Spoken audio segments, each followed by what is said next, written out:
ICAO کے ساتھ کام کرنے کا کہا گیا ہے۔ یہ آپشن اور ریفرنس اس کے لیے بعد میں بہت فائدہ مند رہا۔ اگلے 2 دن وہ ایک ہوٹل میں رکا، پھر شاہ میر کی توسط سے ہی اس کا کینیڈا کا ویزا لگا۔ وہ اسلام آباد میں ہی تھا، اس لیے صرف روحان سے ملا اور اسے سب کچھ بتا کر وہ پاکستان چلا گیا۔ وہ 2 دن میں بہت بدل گیا تھا۔ شاید اس نے زندگی سے پھر ایک نیا سبق سیکھ لیا تھا کہ وہ کسی کی عادت نہیں بننا چاہتا تھا، اور نہ ہی مجبوری اور نہ ہی خود کسی کو اپنی عادت اور مجبوری بنانا چاہتا تھا۔ 23 سال کی عمر میں وہ پاکستان چھوڑ کر چلا گیا تھا۔ وہ خود سے کیا وعدہ اس نے ہر حال میں نبھایا تھا۔ کینیڈا سے وہ امریکہ گیا تھا اور پھر جنوبی کوریا کی کمپنی کے ساتھ ہونے والے معاہدے کے تحت وہ وہاں چلا گیا تھا۔ وہاں اس نے اپنی زندگی کو نئے طریقے سے جینا سیکھا تھا۔ کوریا نے اسے بدل دیا تھا۔ وہ زندگی کے تلخ دنوں سے گزر کر آگے بڑھنے کا ہنر سیکھ چکا تھا۔ واپس پاکستان جانا اس کے لیے ضروری ہوا تھا کیونکہ وہ ماں کو تڑپتا ہوا نہیں دیکھ سکتا تھا۔ ساتھ ہی شایان کی شادی بھی آ رہی تھی اور وہ اسے آنے کا کہہ چکا تھا کہ وہ ضرور آئے۔ وہ انکار کر دیتا، لیکن روحان کا رویہ اور پھر علیزے سے امریکہ میں ملاقات، اسے سب کچھ ٹھیک کرنے کے لیے پاکستان جانا پڑا تھا۔ وہ خود اپنی زندگی کو ٹھیک نہیں کر سکتا تھا، لیکن دوسروں کی زندگیوں میں آسانی لانا چاہتا تھا۔ 2 سال بعد وہ پاکستان آیا تو اپنے ساتھ خوشیاں لے کر آیا۔ اسے واقعی واپس آ کر اچھا لگا تھا کہ وہ اپنے گھر آیا ہے۔ 2 سال پہلے والا غصہ، وعدہ، سب کچھ بھول چکا تھا۔ یاد تھا تو صرف یہ کہ اس کے واپس آنے سے اس کی فیملی خوش ہے اور سب نے اسے معاف کر دیا ہے یا سب کچھ جان لیا ہے۔ سب اس سے پیار سے ملے تھے، حالانکہ ثاقب سکندر بھی، مطلب سب کچھ ٹھیک ہو چکا تھا۔ شایان کی شادی پر اقرا سے بھی ملاقات ہوئی تھی۔ ایان کو بہت کچھ یاد آیا تھا۔ ہمارے درمیان ہوا معاہدہ اختتام کو پہنچا۔ اب اپنا پیسہ مہنگا وکیل ہائر کرنے میں اور وقت مجھے کورٹ کچہریوں کے نوٹس دینے میں ضائع مت کرنا۔ اپنی باقی کی زندگی سکون سے گزارو۔ خدا حافظ۔ کینیڈا جانے سے پہلے اس نے آخری گھنٹے کی ملاقات اقرا سے کی تھی اور اسے سب نہایت نرمی سے سمجھا دیا تھا۔ وہ اپنی زندگی میں موو آن کر چکی تھی، لیکن وہ 2 سال میں ایک نئی شخصیت بن گیا تھا۔ وہ حادثاتی طور پر سوات میں نور الفجر سے ملا اور اس کے ساتھ بات کر کے نہ جانے کیوں وہ اس کے بارے میں سوچنے لگا۔ اسے صحیح معنوں میں حیرت اور خوشی تب ہوئی جب نور الفجر کو انچن ایئرپورٹ پر دیکھا تھا۔ وہ کب دوست بنے، پھر کب محبت ہوئی اور کب نفرت کی دیوار کھڑی ہوئی، وقت گزرتے پتہ نہیں لگا۔ باب 12 ٹو اسٹرینجرز۔ اپنے اپنے رستے سے منزلوں کو پائیں گے، منزلوں کی دوری کو حادثہ بنائیں گے، حادثے پہ ہنس لیں گے، پھر بھی مسکرائیں گے، ہم بھی مسکرائیں گے۔ تو دکھی نہ ہو ہمدم، وقت بیت جائے گا، رنگ لوٹ آئیں گے۔ جب بھی گزرے وقتوں کے آہنی فیصلوں میں حبس پھیل جائے گا، ہم پرانے وقتوں کی آہنی فصیلوں میں کھڑکیاں بنائیں گے، کھڑکیوں سے جھانکیں گے، اپنے گزرے وقتوں کی بے بسی کو دیکھیں گے اور پرانے پیڑوں کو اپنے دکھ سنائیں گے۔ ہم پرانے رستوں سے حوصلے اٹھائیں گے، حوصلوں کی چھایا میں کوئی گیت گائیں گے، سر میں گنگنائیں گے، جیسے سارے ہنستے ہیں ہم بھی مسکرائیں گے۔ تو دکھی نہ ہو ہمدم، وقت بیت جائے گا، رنگ لوٹ آئیں گے۔ مسکراتے ہوئے دروازہ کھولنے کے بعد اس نے مریم کو اپنے کمرے میں لا کر بٹھایا اور خود چائے بنانے چلی گئی۔ چند منٹوں بعد چائے کے 2 کپ اور کوکیز کو جار اٹھائے وہ کمرے میں آئی تھی۔ تمہاری طبیعت کیسی ہے مریم؟ ٹرے بیڈ پر مریم کے سامنے رکھتے اس نے پوچھا۔ میں ٹھیک ہوں نور، تم بتاؤ، چہرہ کیوں اتنا مرجھایا ہوا ہے؟ مریم بیڈ پر نیم دراز سی تھی اور وہ اسٹڈی ٹیبل کی کرسی کھینچ کر بیڈ کے قریب لگا چکی تھی۔ وہ جانتی تھی مریم کیا پوچھنا چاہ رہی ہے۔ پتہ نہیں مریم، زندگی بڑی عجیب سی ہو گئی ہے، کچھ بھی کرنے کا دل نہیں کرتا۔ ویسے تمہیں آنے میں تکلیف تو نہیں ہوئی؟ مجھے معاف کرنا، تمہاری ایسی حالت میں مجھے تمہارے پاس آنا چاہیے، الٹا تمہیں یہاں بلا رہی ہوں۔ تمہارا آخری مہینہ چل رہا ہے، وہ معذرت خواہ انداز میں بولی۔ اس نے اپنے لمبے بالوں کو دونوں ہاتھوں کی مدد سے جوڑے کی شکل میں باندھ دیا۔ وہ ڈھیلے سے نیلے رنگ اور شرٹ ٹراؤزر میں ملبوس تھی۔ چہرہ اگرچہ تر و تازہ تھا، لیکن وہاں واضح اداسی پھیلی ہوئی تھی۔ نور، ایسا کیا کیا ہوا تھا بوسان میں جس نے تمہارے اندر کی زندہ دلی کو سرے سے ہی ختم کر دیا ہے؟ نہ جانے کیوں کبھی کبھی مجھے ایان پر شک ہونے لگتا ہے کہ اس نے تمہارے ساتھ کچھ غلط کیا ہے، لیکن میں اس کی گارنٹی لے سکتی ہوں کہ وہ کسی کے ساتھ غلط نہیں کر سکتا۔ وہ بہت اچھا انسان ہے۔ نور نے کپ اٹھاتے ہوئے اس کو درمیان میں ہی ٹوک دیا تھا۔ حقیقت سامنے آنے تک سبھی اچھے لگتے ہیں مریم، وہ لوگ بڑے خوش قسمت ہوتے ہیں جو لوگوں کے اصل سے واقف نہیں ہوتے، کم از کم وہ ذہنی سکون میں تو ہوتے ہیں۔ آیان نے میرے ساتھ کچھ غلط نہیں کیا، ہاں وہ بہت اچھا ہے، میرے ساتھ بوسان میں جو بھی ہوا، جیسے بھی ہوا، سب میری اپنی وجہ سے ہوا، پلیز تم میرے لیے پریشان ہونا چھوڑ دو۔ وہ عاشی کی طرح میری ہر پریشانی کو آیان سے مت ملایا کرو، وہ بڑے دھیمے لہجے میں کہہ رہی تھی۔ مریم اسے دیکھ کر رہ گئی، کہاں وہ بات منہ پر کرنے والی، ہر وقت حاضر دماغ رہنے والی نور الفجر، اور کہاں یہ سامنے نظر آنے والی زندگی سے بیزار نور الفجر، وہ اچانک کیا سے کیا بن گئی تھی۔ تمہاری پاکستان فائنل واپسی کب ہے؟ مریم نے چائے کا سپ لینے کے بعد پوچھا۔ شاید جولائی اگست تک چلی جاؤں، اور ہاں میری شادی جس سے بھی ہوئی تم ضرور آنا۔ وہ مسکرائی۔ کیا شہریار سے ہی شادی کرو گی؟ ہاں، بابا نے کب سے اس کی فیملی کو ہاں کہی ہوئی ہے۔ وہ جیسے کسی دور پار کے رشتہ دار کا رشتہ پکا ہونے پر تبصرہ کر رہی تھی، بظاہر شکی مزاج رکھنے اور عورت کو کمتر سمجھنے کہ اس میں کوئی برائی نہیں ہے، چونکہ میں خود کو جانتی ہوں کہ شہریار کو سیدھا کیسے کرنا ہے، تو مجھے اس سلسلے میں کوئی ٹینشن نہیں ہے کہ وہ شادی کے بعد مجھ سے اچھا سلوک نہیں رکھنے والا۔ پتہ ہے مریم، بوسان جانے سے پہلے بڑے زور سے میں اس کی سچائی جاننے کا مشن مکمل کرنا چاہتی تھی، لیکن اب وہ جیسا ہے ٹھیک ہی ہے، مجھے اس کے بارے میں کچھ نہیں جاننا۔ اور آیان؟ مریم کے منہ سے پھسلا۔ نور نے گویا آئندہ ذکر نہ کرنے والے انداز میں مریم کو دیکھا۔ اس کا میری زندگی سے کیا لینا دینا؟ وہی لاپرواہ سا انداز۔ تم مجھ سے محبت کرتی ہو، کرتی تھی محبت، اب سوچتی ہوں خود پر غصہ آنے لگتا ہے، اتنی ڈفر تھی میں بھی، سبحان اللہ۔ وہ زخمی سا مسکرائی۔ وہ اسے اپنا اکتوبر کا پلان بتانے لگی کہ کہاں کہاں جانا ہے اور کیوں جانا ہے۔ دراصل ہکاری اور سیلینا واپس اپنے ملک جا رہی تھی، اس لیے وہ جنوبی کوریا کی خاص جگہوں پر گھوم رہی تھی۔ عاشی اور ہاجنگ بھی ان کے ساتھ ہوتی تھی، اور ہر مرتبہ باہر جانے کی آفر وہ نور الفجر کو بھی کرتی تھی۔ وہ اس کے انکار پر اپنا سا منہ لے کر رہ جاتی تھی۔ ایسا نہیں تھا کہ وہ ان کے ساتھ جانا نہیں چاہتی تھی، بلکہ وہ باہر جانا ہی نہیں چاہتی تھی۔ بہرحال آج کافی عرصے بعد وہ یہ بات محسوس کر چکی تھی کہ جو ہو گیا ہے وہ بدلا نہیں جا سکتا۔ کم از کم اسے اپنی ڈوم میٹس کو گڈ بائے تو اچھے طریقے سے بولنا چاہیے۔ اس نے سوچ لیا جب تک سیلینا اور ہکاری یہاں ہے وہ ان کے ساتھ خوب انجوائے کرے گی، اسی لیے 2 دن پہلے ہی وہ جیجو آئی لینڈ پر جانے کا منصوبہ بنا چکی تھی، اور نومبر کے آخر تک ان کا جیجو آئی لینڈ جانے کا ارادہ تھا۔ باقی سب تو بس یا کہ ٹی ایکس کے ذریعے سفر کرنا چاہتی تھی، لیکن نور الفجر نے جہاز کے سفر کو ترجیح دی۔ اس سے وقت اور پیسے دونوں کی بچت تھی، اور اپنی ٹف روٹین کی وجہ سے وہ اب زیادہ باہر نہیں جا سکتی تھی، کیونکہ اس کی ریسرچ اور پریکٹس کا آخری سال تھا، اور وہ پہلے ہی ذہنی طور پر کہیں پیچھے رہ چکی تھی اور اب مزید وقت برباد نہیں کرنا چاہتی تھی۔ مریم کے وہاں آنے کا یہ فائدہ ہوا، وہ فضول قسم کی سوچوں سے بچ گئی اور اب خود کو ہلکا پھلکا محسوس کرنے لگی۔ SNU کے سینئر ڈاکٹر کم سانگ آج آپریشن تھیٹر میں ایک پیچیدہ سرجری پر بریفنگ دے رہے تھے۔ وہ بھی وہاں سرجری کے کپڑوں میں ملبوس کھڑی تھی، اور اس سرجری میں فرسٹ اسسٹنٹ کے طور پر ساتھ دینے والی تھی۔ آدھا وقت گزرنے کے بعد کچھ دیر کا وقفہ دیا گیا تو وہ غائب دماغی سے وہیں کھڑی رہ گئی۔ نہ جانے دماغ میں کہاں سے اس کا بے فکر کہا گونجا، میں نے تو پہلے ہی کہا تھا، ان کورین لوگوں سے صاف ستھرا اور پرامن اس دنیا میں کوئی نہیں ہے۔ دیکھیے، آپ کو جمعہ کی نماز کے لیے اتوان سیول کا ایک علاقے میں اتنی پیاری مسجد میں نماز پڑھنے کی جگہ ملی، میں تو کہتی ہوں یہاں ایک پیارا سا گھر بنا لیتے ہیں۔ میرا واپس جانے کا دل نہیں کرتا۔ آپ کیا کہتی ہیں عمر کی امی؟ وہ سب سیول سینٹرل مسجد میں نماز جمعہ پڑھ کر فارغ ہوئے تھے، اور نور سب کو اتوان کا بازار گھماتے ہوئے بریفنگ دے رہی تھی۔ جو بھی تھا، وہ اپنی خراب دماغی حالت کی بھنک کسی طور پر بھی اپنے گھر والوں کو نہیں ہونے دے سکتی تھی۔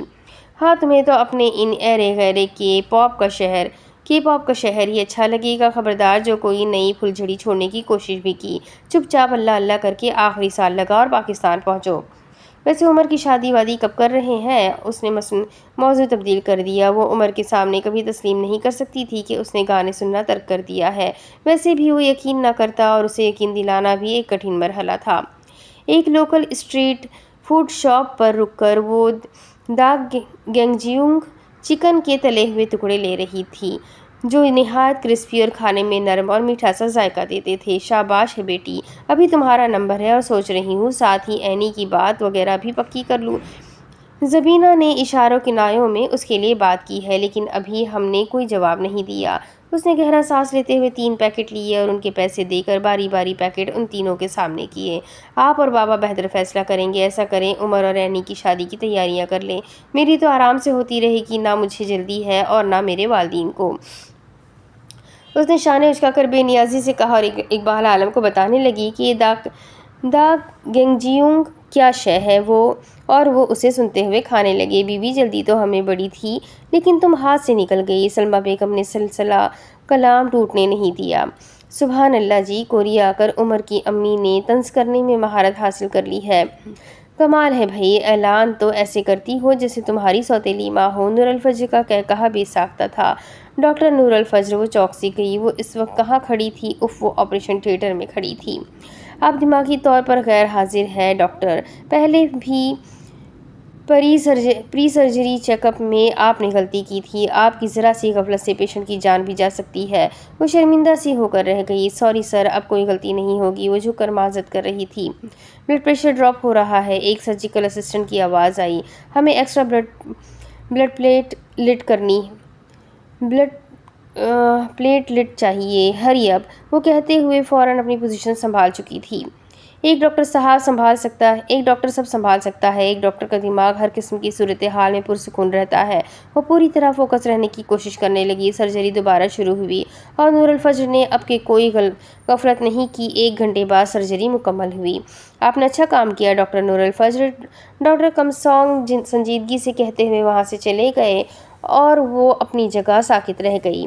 سرجری کے دوران صرف اسے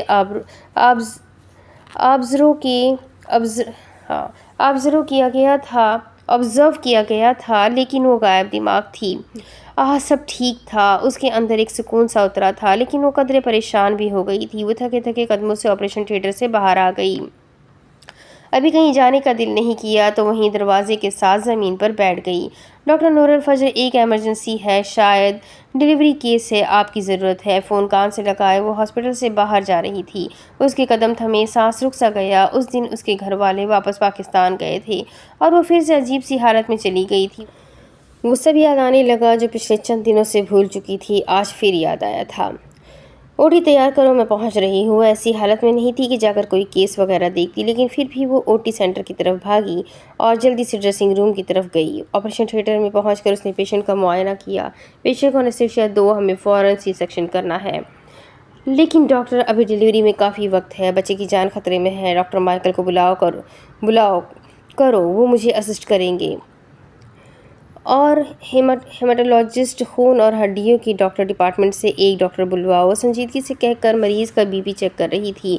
5 منٹ بعد ڈاکٹر مائیکل وہاں موجود تھے اور ہیماٹولوجسٹ ڈپارٹمنٹ سے ایک ڈاکٹر بھی آ چکا تھا۔ شکریہ ڈاکٹر، ہم سرجری شروع کرنے والے ہیں، سب تیار ہے؟ اس نے اپنی ساری ٹیم پر ایک نظر دوڑائی۔ یس ڈاکٹر، سبھی بولے۔ اس نے بھی گہرا سانس لیا، ایک نظر مریض کو دیکھا جو مسکرا رہی تھی۔ وہ بھی جواباً اسے تسلی آمیز نظروں سے دیکھتے ہوئے مسکرائی، لیکن اچانک اس کا سر چکرا گیا، سب گول گول گھومنے لگا۔ اگلے لمحے وہ سنبھلی، اس نے ارد گرد دیکھا تو وہ آپریشن تھیٹر میں کھڑی تھی۔ ڈاکٹر نور، سرجری شروع کرو۔ ڈاکٹر مائیکل کی آواز پر اس نے سر جھٹکا۔ اسکیلپل۔ اس نے سرجری شروع کرنے کا عندیہ دیا اور اپنا ہاتھ آگے کیا۔ اسکیلپل تھامتے ہی اس کا ہاتھ کانپا۔ اس کے ہاتھوں کی لرزش سب محسوس کر رہے تھے۔ اسے گلے کے گرد گھیرا تنگ ہوتا محسوس ہوا۔ اسے لگا سانس نہیں آ رہا۔ ابھی اس نے ایک کٹ بھی نہیں لگایا تھا کہ اسکیلپل اس کے ہاتھوں سے چھوٹ گیا۔ سب نے چونک کر اسے دیکھا۔ ڈاکٹر نور الفجر، ڈاکٹر مائیکل نے سختی سے اسے پکارا۔ اس نے حراست سی نظروں سے انہیں دیکھا، جسے وہ نہیں کر پائے گی، اس سے کچھ غلط ہو جائے گا، لیکن وہ ڈٹی رہی اور وہ کر سکتی تھی۔ سرجری شروع کرتے ہیں، اس نے جلدی سے کہہ کر دوسرا اسکیلپل تھاما۔ سرجری شروع ہوئی، لیکن نور الفجر کے ہاتھوں کی لرزش کم نہ ہوئی۔ اس کا دل بھی زور سے دھڑکنے لگا۔ اسے سمجھ نہیں آ رہا تھا کہ کتنے کٹ کس جگہ لگانے ہیں۔ ایک غلط کٹ لگا اور خون کی ایک دھار اس کے چہرے اور ماسک پر پڑی۔ اس نے بے اختیار خون روکنے کے لیے اپنے ہاتھ اوپر رکھا۔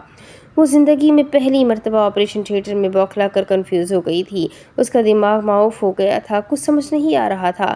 گلاسز کی وجہ سے آنکھیں بچ گئی، لیکن سارا چہرہ گویا خون سے رنگ گیا۔ اسے اس مریض کا خون بھی اپنے ہاتھوں ہوتا نظر آ رہا تھا، وہ دو لوگوں کی قاتل بن جاتی۔ مریض کا بلڈ پریشر تیزی سے بڑھ رہا ہے۔ اینستھیشیالوجسٹ کی آواز آئی، یہ کیس مجھے ریفر کرو نور الفجر۔ ڈاکٹر مائیکل کی سنجیدہ آواز آئی اور وہ بغیر کچھ کہے پیچھے ہٹ گئی۔ وہ واقعی یہ نہیں کر سکتی تھی، اس کے ہاتھ قاتل کے ہاتھ تھے، وہ اس عورت اور بچے کو بھی مار دے گی، وہ یہ آپریشن کرنے کے قابل نہیں ہے۔ اسکیلپل اس کے ہاتھوں سے گر گیا اور پیچھے ہوتی گئی، یہاں تک کہ دروازے سے لگ گئی۔ فی الحال کسی کے پاس نور الفجر کی حالت سمجھنے کا وقت نہیں تھا، انہیں مریض کو بچانا تھا۔ وہ اس کمرے سے باہر نکل گئی، وہ اس آپریشن تھیٹر سے بھی دور ہو گئی۔ رات کے اس وقت ہسپتال تقریباً خالی اور خاموش تھا۔ وہ قدرے خاموش سے گوشے میں چلی گئی۔ اس نے اپنا ماسک اور گلاسز تک نہیں اتارے تھے۔ وہ تھک کر گر گئی اور اپنے خون سے رنگے گلوز کو دیکھنے لگی۔ اللہ میں کہاں جاؤں؟ جذبات کی انتہا تھی کہ نور الفجر پھوٹ پھوٹ کر روتی تھی۔ وہ زندگی میں کئی مرتبہ روئی تھی، لیکن یہ رونا الگ تھا۔ یہ تکلیف وہ رونا تھا، ایک پچھتاوے والا رونا تھا، شدید ندامت والا رونا تھا، یہ اپنی جان بچانے والا رونا تھا، اور اس طرح رونے کے بارے میں کبھی نور الفجر نے سوچا تک نہیں تھا۔ ہیلو کشمیر کا شاہین، آج کل کن چکروں میں ہے؟ آواز پر وہ چوکی، حال میں آئی، ارد گرد دیکھا تو وہ آپریشن تھیٹر کے باہر بیٹھی ہوئی تھی۔ ہیلو، تم یہاں؟ لالی پاپ۔ اس نے سنبھل کر گردن اٹھا کر اسے دیکھا۔ وہ پاک چومن تھا جو کبھی کبھار ہاسپٹل میں اس سے ٹکرا جاتا تھا، اور نور الفجر نے اس کی فیس بھی دی تھی۔ وہ ایک محنتی لڑکا تھا۔ او ٹی آپریشن تھیٹر میں جب آپ کی بے عزتی ہو رہی تھی میں وہیں تھا۔ اس نے فلیور ملک کا کین نور الفجر کی جانب بڑھایا اور اس کے ساتھ ہی بیٹھ گیا۔ اس نے بھی خاموشی سے کین تھام لیا۔ فی الحال نور الفجر میں وہاں سے اٹھ کر جانے کی ہمت نہیں تھی۔ اوہ اچھا، میں نے تمہیں پہچانا نہیں تھا۔ آپریشن تھیٹر میں تمام ڈاکٹرز نرسز سرجیکل ماسک میں ہوتے ہیں، اسی لیے وہ اسے پہچان نہ سکی۔ ظاہر ہے آج کل حقیقی دنیا میں کم ہی نظر آتی ہیں آپ۔ ڈاکٹر کوئک وہ کوئی جواب نہ دے سکی۔ ہاں شاید وہ ڈاکٹر کوئک ہی تھی۔ کوئی مسئلہ ہے تمہیں؟ مجھے بتاؤ، میں جادو سے فوراً ٹھیک کر دوں گا، اس نے بڑے دوستانہ انداز میں آفر کی۔ لیکن نور الفجر کا مسئلہ ہی یہ تھا کہ وہ مسئلہ کسی کو بتا نہیں سکتی تھی۔ وہ کچھ دیر خاموشی سے اسے دیکھتی رہی، پھر پوچھا، ایک بات پوچھوں مسٹر لالی پاپ، اگر ایک ڈاکٹر قتل کر دے تو کیا اس کی معافی ہو سکتی ہے؟ ڈاکٹرز جان بچانے والے ہوتے ہیں، قتل کرنے والے نہیں۔ کبھی کبھار ایسا ہو جاتا ہے جب ڈاکٹر کے ہاتھوں کوئی ایسا مریض مر جائے جو پہلے ہی مرنے والا تھا، تو وہ تھوڑا عرصہ شوق میں رہتا ہے، پھر سنبھل جاتا ہے، اور جو نہیں سنبھلتا تو اس سے ظاہر ہوتا ہے وہ انسان ڈاکٹر تو ہے لیکن بہت قابل ڈاکٹر نہیں، وہ اعصابی طور پر کمزور ہے۔ وہ سنجیدگی سے کہہ رہا تھا، تمہیں بڑا پتہ ہے قابل ڈاکٹر کیا ہوتا ہے؟ ہو سکتا ہے کسی اچھے قابل ڈاکٹر سے قتل کروایا گیا ہو اور وہ شوق میں ہو، اس نے منہ بنا کر کہا۔ لیکن پاک چومن چونکا اور اس کی جانب دیکھا۔ کیا کشمیر کے شاہین سے کسی نے قتل کروایا ہے؟ وہ الجھن زدہ لہجے میں پوچھ رہا تھا۔ ہم جنرل بات کر رہے تھے، اگر میں ایسا کچھ پوچھ رہی ہوں تو اس کا یہ مطلب نہیں کہ مجھ سے ایسا کچھ کروایا گیا ہے، فضول میں اندازے لگاتے رہتے ہو، وہ خفگی سے کہہ کر اٹھ کھڑی ہوئی۔ ہنستی رہا کرے، ڈاکٹر کوئک نہ جانے کیوں اداس ہے، وہ کورین بڑے عجیب سے لہجے میں کہہ رہا تھا، لیکن نور الفجر کو محسوس بہت ہوا۔ شکریہ، مجھے ڈاکٹر کوئک مت پکارو، جب آپ کو پرفیکٹ سرجری کرتے دیکھوں گا تب کہنا بند کر دوں گا۔ بڑے آئے میرے استاد، وہ جھنجھلا کر کہتی آگے بڑھ گئی، اور اس کا فون بجا۔ مارک کا فون تھا، اس نے فوراً ریسیو کیا۔ وہ جلدی کچھ کہہ رہا تھا۔ کون سے ہاسپٹل؟ اس نے پوچھا۔ میں پہنچ رہی ہوں۔ اس نے فون بند کیا اور جلدی سے ڈریسنگ روم کی طرف بڑھی تاکہ لباس تبدیل کر سکے۔ 5 منٹ بعد وہ ہاسپٹل سے باہر نکل رہی تھی۔ کہاں جانا ہے ڈاکٹر؟ پاک اس کے پیچھے ہی آیا تھا۔ کہیں نہیں جانا، وہ تنک کر بولی۔ اس نے ٹیکسی منگوا لی تھی، چلیں پھر آج ایک کافی ہو جائے۔ اس کی ٹیکسی آ گئی، وہ اسے انکار کرتے ہوئے ٹیکسی میں بیٹھ گئی۔ ہسپتال کے کوریڈور میں اس وقت خاموشی تھی۔ وہ ماں کو تسلی دے رہا تھا کہ سب ٹھیک ہوگا کہ اچانک بھاگتے ہوئے قدموں کی آواز پر وہ چونکا۔ اس نے گردن موڑی جہاں سے وہ بھاگتے ہوئے آ رہی تھی۔ اسے دیکھ کر قدرے شوق سی رہ گئی۔ یقیناً وہ آیان سکندر کی وہاں موجودگی سے ناواقف تھی۔